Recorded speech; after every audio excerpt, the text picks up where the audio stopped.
Good morning all of you. Polity vision में आपका स्वागत है। आज का हमारा टॉपिक है संसदीय कार्यवाही, यानी संसदीय कार्यवाहियाँ कैसे होती है। संसद में जो भी कार्यक्रम होते हैं, सदन की जो भी बैठक होती है, वो कैसे कैसे होती है, आज इसके बारे में हम चर्चा करेंगे। तो सबसे पहले देखते हैं हम कि संसद के दो सदन है, राज्यसभा और लोकसभा। सदन की बैठक होती है तो सदन की बैठक के लिए गण पूर्ति कितनी होनी चाहिए, तो इसके बारे में दिया गया है अनुच्छेद 100 में। संसद के दोनों सदनों में से किसी भी सदन की अगर बैठक होती है तो उसमें गण पूर्ति का आधार माना गया है कुल सदस्य संख्या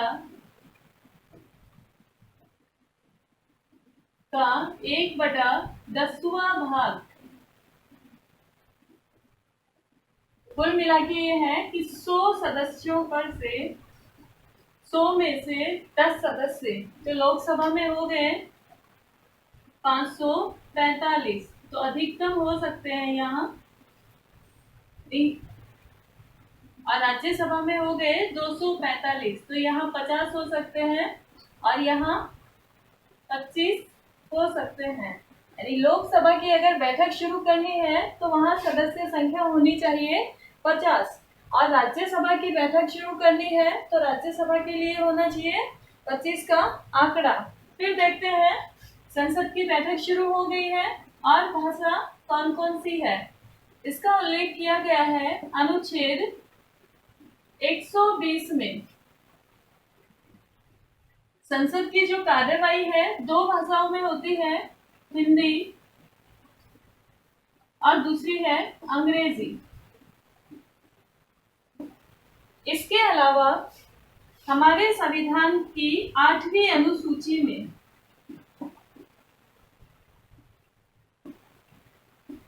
22 भाषाओं को मान्यता दी गई है। इन 22 भाषाओं में से 15 भाषाओं के अनुवादक हमारी संसद में वर्तमान में कार्यरत है। हिंदी और अंग्रेजी के अलावा स्पीकर किसी भी मंत्री को या सांसद को उसकी मातृभाषा में बोलने के लिए भी अनुमति प्रदान कर सकते हैं। आगे देखते हैं संसद के सत्र। सबसे पहले तो सत्र होता क्या है। सदन के किसी विशेष अधिवेशन की प्रथम बैठक से लेके 17 साल तक का जो ड्यूरेशन होता है उसको सत्र कहा जाता है। और संसद के 3 सत्र होते हैं।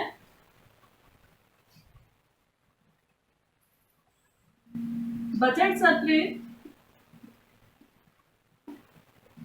इसको ग्रीष्मकालीन सत्र भी बोलते हैं।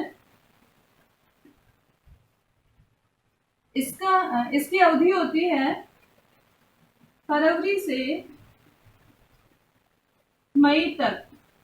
ये हमारी संसद का सबसे बड़ा सत्र है।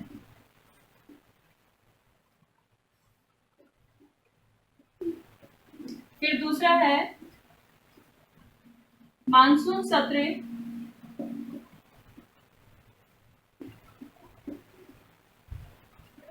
मानसून सत्र की अवधि होती है जुलाई से सितंबर तक।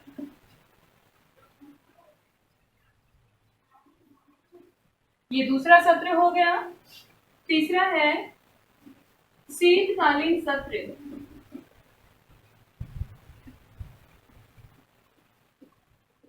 इसकी अवधि है नवंबर दिसंबर। ये हमारी संसद का सबसे छोटा सत्र है। तो इस तरह से हमने देखा संसद के 3 सत्र होते हैं, बजट सत्र, मानसून सत्र और शीतकालीन सत्र। बजट सत्र का ड्यूरेशन हो गया फरवरी से मई तक, ये सबसे बड़ा सत्र है। मानसून सत्र है जुलाई से सितंबर तक और शीतकालीन सत्र की अवधि है नवंबर दिसंबर। सबसे छोटा सत्र शीतकालीन सत्र है। अब देखते हैं राष्ट्रपति का अभिभाषण। राष्ट्रपति अपना अभिभाषण कब देते हैं? प्रत्येक वर्ष, एवरी ईयर, अधिवेशन यानी प्रत्येक वर्ष का जो अधिवेशन प्रारंभ होता है उसमें राष्ट्रपति दोनों सदनों के समक्ष अपना अभिभाषण देते हैं। इसके अलावा संसद के दोनों सदनों की संयुक्त बैठक के समय अपना अभिभाषण देते हैं। और संयुक्त बैठक किन परिस्थितियों में बुलाई जा सकती है? पहला है, 3 परिस्थितियों में संयुक्त बैठक बुलाई जाती है। पहला है साधारण विधेयक मतभेद होने पर। साधारण विधेयक पर मतभेद होने पर इसका उल्लेख किया गया है अनुच्छेद 108 में। तो राष्ट्रपति के द्वारा दोनों सदनों की संयुक्त बैठक बुलाई जा सकती है। आज तक साधारण विधेयक पर मतभेद पर दोनों सदनों की 3 बार संयुक्त बैठक बुलाई गई है। 1961 में दहेज विधेयक को लेकर, 1978 में बैंकिंग और 2002 में कोटा संबंधी अधिनियम को लेकर संयुक्त बैठक बुलाई गई है।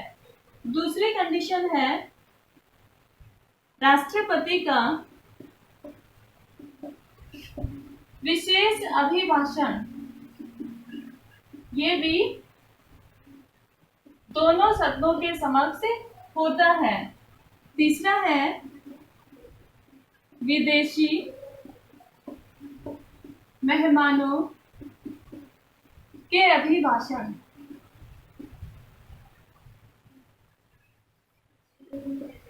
तो इन 3 परिस्थितियों में राष्ट्रपति जी अपना अभिभाषण देते हैं।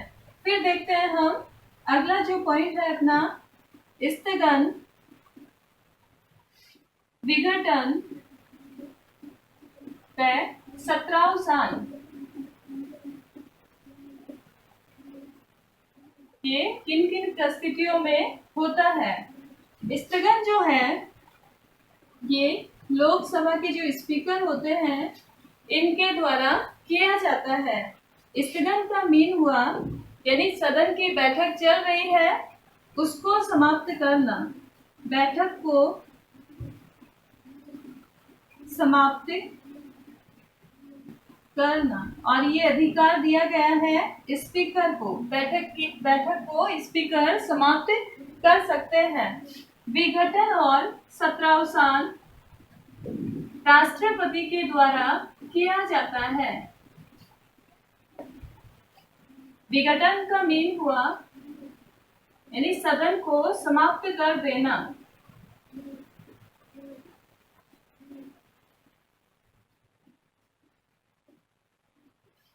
और सत्रावसान का मीन हुआ अगर कोई बैठक चल रही है यानी प्रथम बैठक से लास्ट तक कंप्लीट हो गई है तो उसका सत्रावसान करना। ये भी राष्ट्रपति के द्वारा ही किया जाता है। विघटन जो है ये संसद के केवल लोकसभा को ही कर सकते हैं क्योंकि राज्यसभा स्थायी सदन है, राज्यसभा को विघटित नहीं किया जा सकता। लोकसभा को विघटित किया जा सकता है। और विघटित कौन करेगा? राष्ट्रपति के द्वारा विघटन किया जाता है। राष्ट्रपति इसमें अपने विवेक का प्रयोग नहीं करते हैं। प्रधानमंत्री की सलाह से राष्ट्रपति लोकसभा को विघटित करते हैं और आज तक ऐसा 9 बार हुआ है। अब देखते हैं हम संसदीय प्रक्रिया के बारे में। संसद की प्रक्रिया कैसे शुरू होती है? शुरुआत होती है इसकी प्रश्नकाल से। प्रश्नकाल का समय होता है मॉर्निंग 11 बजे से 12 बजे तक। इस प्रश्नकाल में सांसद विभिन्न मंत्रियों से प्रशासन संबंधी प्रश्न पूछते हैं। यानी प्रशासन में क्या क्या चल रहा है। और प्रश्नकाल के दौरान सांसद मंत्रियों से 4 प्रकार के प्रश्न पूछ सकते हैं। वो 4 प्रकार के प्रश्न इस तरह हैं। पहला है तारांकित प्रश्न। तारांकित प्रश्न को मौखिक में उत्तर देना होता है और इस पे तारांक लगा हुआ होता है, तारांक में स्टार लगा हुआ होता है। तो मौखिक में उत्तर देना होता है। लोकसभा में एक दिन में 20 प्रश्न पूछ सकते हैं और एक सांसद एक मंत्री से एक प्रश्न पूछ सकता है। और राज्यसभा की अगर बात करते हैं तो राज्यसभा में 25 क्वेश्चन एक दिन में पूछ सकते हैं। राज्यसभा में वैसे लिमिटेशन नहीं है। और एक जो सांसद है मंत्री से 3 प्रश्न पूछ सकता है। ये जो तारांकित प्रश्न है इनमें तारांक लगा हुआ होता है और रिप्लाई मंत्री को मौखिक रूप से देना होता है। दूसरा है अतारांकित प्रश्न। इनका उत्तर मंत्री को लिखित रूप में देना होता है। और लोकसभा की अगर बात करें तो एक दिन में किसी भी मंत्री से या विभिन्न मंत्रियों से 230 क्वेश्चन पूछ सकते हैं और एक मंत्री से 4 क्वेश्चन पूछ सकते हैं। राज्यसभा की अगर बात करते हैं तो राज्यसभा में एक दिन में 200 अतारांकित प्रश्न पूछ सकते हैं और एक मंत्री से 4 प्रश्न पूछ सकते हैं। तीसरा है अल्प सूचना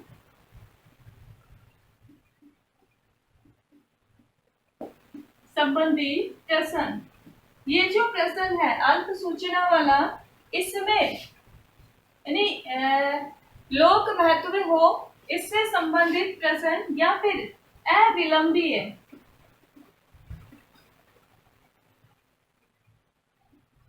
अविलंबीय या लोक महत्व से संबंधित प्रश्न पूछे जाते हैं।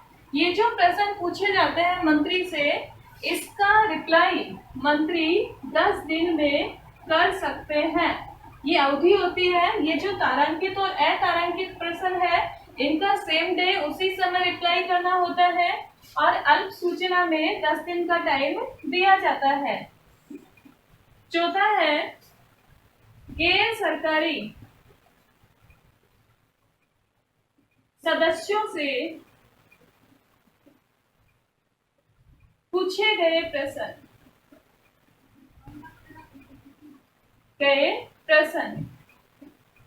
यानी सांसद गैर सरकारी सदस्यों से भी प्रश्न पूछ सकते हैं। इसका उल्लेख किया गया है नियम 40 में। गैर सरकारी सदस्यों से सांसदों के द्वारा विभिन्न प्रकार के प्रश्न पूछे जाते हैं। प्रश्नकाल के बाद है शून्यकाल। शून्यकाल की शुरुआत हुई 1953 में और ये भारत की देन है। संसद को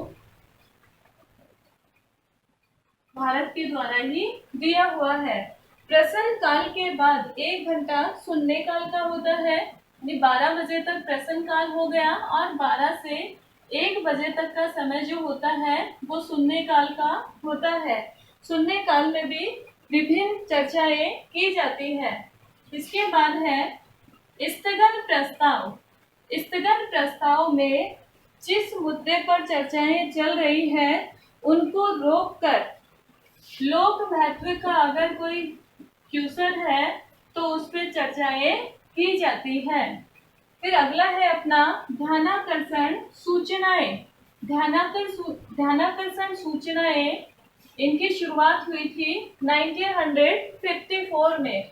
ये भी हमारी संसद को भारत की देन है और इसमें कैसे जो सामान्य प्रक्रिया होती है उसी पर चर्चा की जाती है। फिर है नियम 377, इसके तहत भी सामान्य चर्चाएं की जाती है। अगला है अल्पकालीन चर्चाएं, इनकी शुरुआत हुई 1953 में और संसद को ये भी भारत की देन है। अल्पकालीन चर्चाओं में छोटे छोटे जो मुद्दे होते हैं उन पे चर्चाएं की जाती है। कानून का निर्माण कैसे किया जाता है, यानी संसद कानूनों का निर्माण कैसे करती है। कानून का निर्माण करने के लिए सबसे पहले विधेयक लाया जाता है। विधेयक संसद के दोनों सदनों में से किसी में भी ला सकते हैं। तो हम देखते हैं विधेयक किसे कहते हैं। विधेयक प्रस्तावित कानून के प्रारूप को विधेयक कहते हैं। ये जो प्रस्तावित कानून का प्रारूप होता है, कानून बनाने के लिए जो प्रारूप प्रस्तुत किया जाता है उसको विधेयक कहा गया है। अब ये विधेयक कितने प्रकार के होते हैं? 2 प्रकार के विधेयक लाए जाते हैं। एक होता है सरकारी विधेयक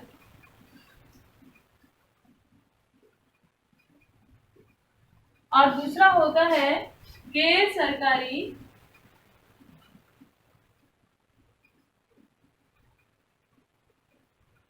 विधेयक।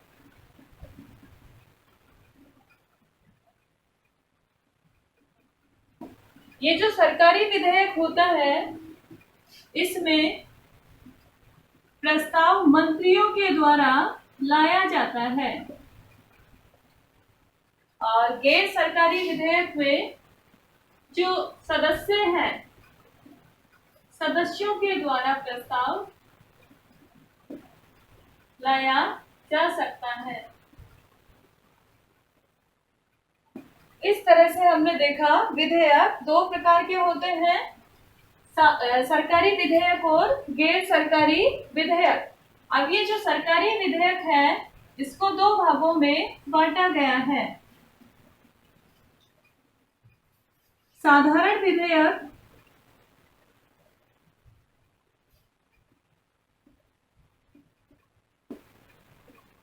और दूसरा है धन विधेयक।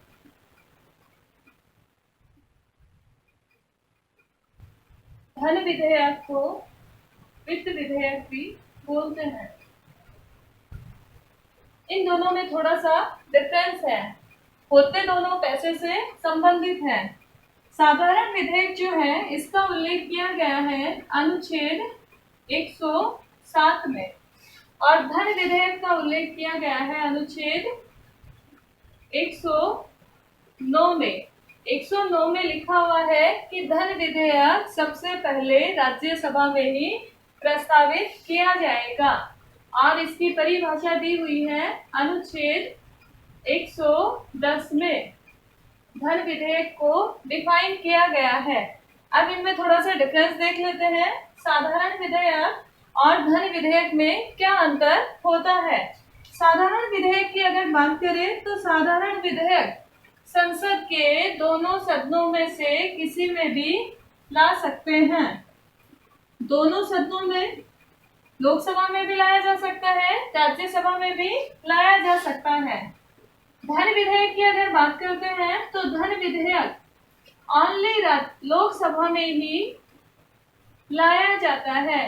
धन विधेयक को लेकर राज्यसभा की स्थिति कमजोर है और राज्यसभा में केवल 14 दिन के लिए ही भेजा जाता है। 14 दिन में राज्यसभा सुझाव दे सकती है, मानना नहीं मानना लोकसभा पर निर्भर है।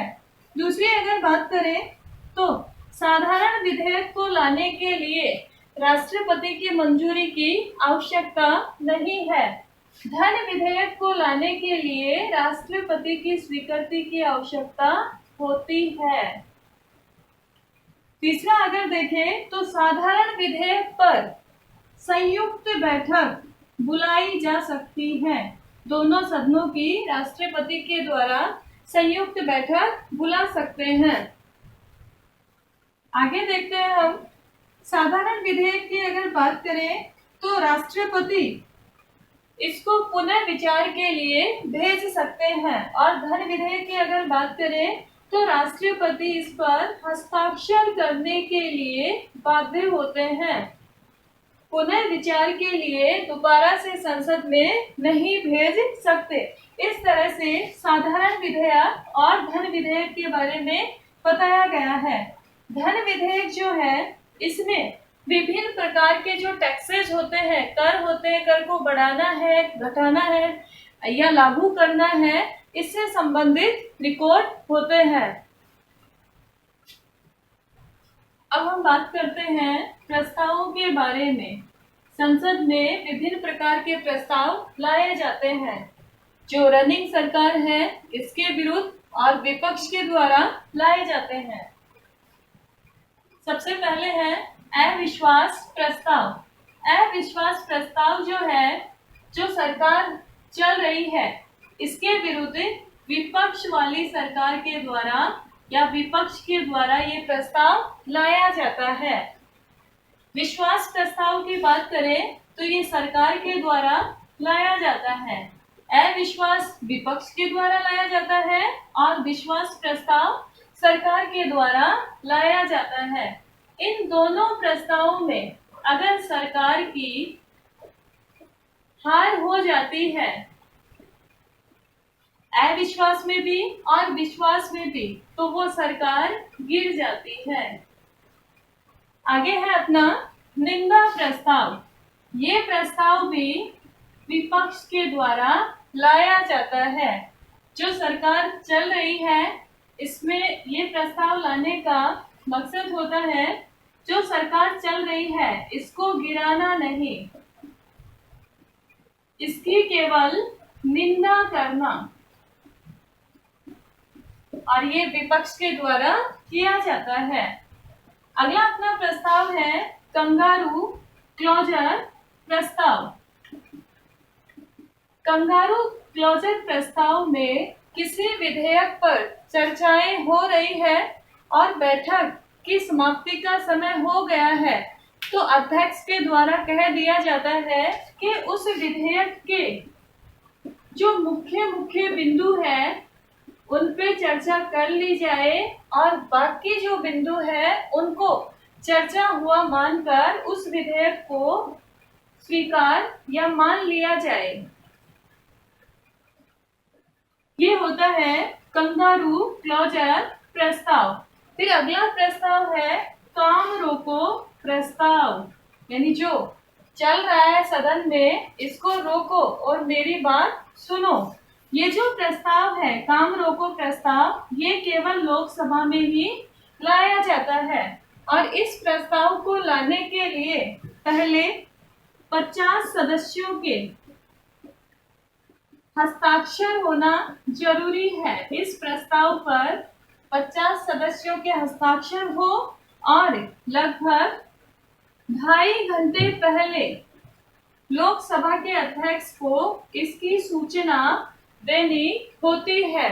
तो इस तरह से हमने ये विभिन्न प्रकार के प्रस्ताव देखे हैं। अब देखते हैं संसदीय समितियां। संसद के द्वारा विभिन्न समितियां बनाई जाती है और कुछ समितियां स्थायी होती है, वो हमेशा बनी रहती है, उनका ड्यूरेशन होता है। तो संसदीय समितियां दो तरह की होती है, एक होती है तदर्थ समिति और दूसरी होती है स्थायी समिति। तदर्थ समिति अस्थायी समिति होती है और स्थायी समिति यानी हमेशा के लिए बनी रहती है। तदर्थ की अगर बात करते हैं तो ये अस्थायी समिति है। कोई विशेष कार्यों को करने के लिए तदर्थ समिति का गठन किया जाता है। जैसे प्रवर समिति है, तो प्रवर समिति है कोई भी विधेयक लाया गया है उस पर चर्चा करने के लिए या उसके बारे में रिसर्च करने के लिए समिति बनाई जाती है। और जैसे ही वो कार्य समाप्त होता है, ये समिति भी भंग हो जाती है या इसका कार्यकाल भी समाप्त हो जाता है। इसका कार्यकाल जैसे 6 महीने 1 वर्ष ऐसे नहीं होता है, उस कार्य पर डिपेंड करता है कि कितने समय में वो कार्य होगा। और इसमें कुछ सदस्य यानी संसद के सदस्यों में से ही जैसे 5 सदस्य हैं या 7 सदस्य हैं, वो मेंबर बना दिए जाते हैं और उनको वो कार्य सौंप दिया जाता है। स्थायी समिति की अगर बात करें तो स्थायी समितियों में पराकलन समिति है। पराकलन समिति का जो ड्यूरेशन है 1 वर्ष होता है।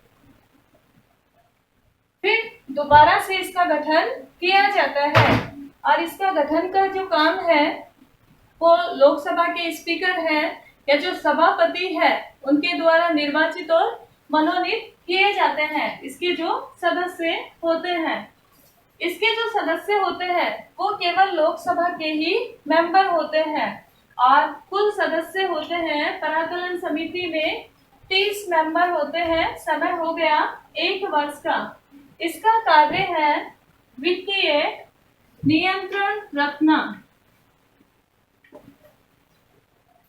वित्तीय नियंत्रण और वित्त की जांच करना। ये प्राकलन समिति का मुख्य कार्य होता है और इसके मेंबर हो गए लोकसभा के सदस्य। दूसरी समिति है अपनी लोक लेखा समिति। लोक लेखा समिति की अवधि भी 1 वर्ष की होती है और इसमें कुल सदस्य होते हैं 22। लोकसभा और राज्यसभा दोनों सदनों के इसमें सदस्य होते हैं। लोकसभा की अगर बात करें तो लोकसभा से लोक लेखा समिति में 15 सदस्य होते हैं और राज्यसभा से 7 सदस्य होते हैं। इस तरह से कुल हो गए 22 सदस्य। लोक लेखा समिति का कार्य होता है वित्तीय जो खर्चे होते हैं कितना हुआ है इसकी जांच या इसका परीक्षण किया जाता है। फिर अगली है सार्वजनिक उपक्रम समिति। इसका कार्य सार्वजनिक उपक्रम से संबंधित ही होता है और इसके सदस्य भी संसद के दोनों सदनों के सदस्य होते हैं। 15 होते हैं लोकसभा से और 7 होते हैं राज्यसभा से। तो इस तरह से 22 सदस्य होते हैं। फिर है विभागीय समितियां। विभागीय समितियों का गठन हुआ था 1989 में। उस समय कुल 3 समितियां बनाई गई थी और वर्तमान में अगर बात करें तो कुल 24 विभागीय समितियां हैं।